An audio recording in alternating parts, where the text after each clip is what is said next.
नमस्कार SS unique education ने आपण मानक स्वागत पिला माने आज हम भिडियो रे संविधान दिवस उपरे सुंदर एवं संक्षिप्त ओडिया रचनाटे लिखिबा तमे यहाँ पिला माने स्पीच पाई मध्य व्यवहार करि परिबो। तबे चलंतु पिला माने डेरी न करी भिडियोटी को आरंभ करिबा।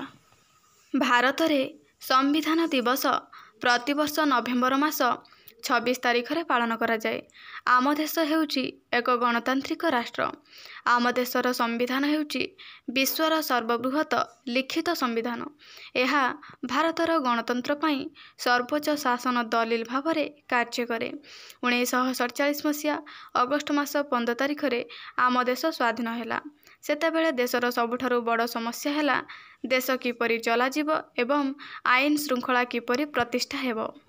एथिपाई देशर एक संविधान प्रस्तुत करबा पाई दाबी उठिला।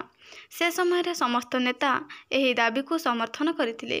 भारत पाई एक स्थायी संविधान प्रस्तुत करबा पाई डॉक्टर भीमराव आंबेडकर अध्यक्षतार एक ड्राफ्टिंग कमिटी गठन करागला। संविधान प्रस्तुत करबा पाई 2 वर्ष 11 मास 18 दिन समय लागिथिला।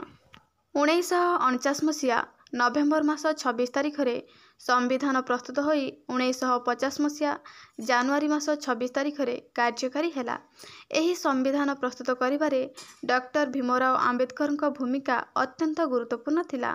सेथिपाई ताकू भारतीय संविधान रो जनक बोली कहा जाए।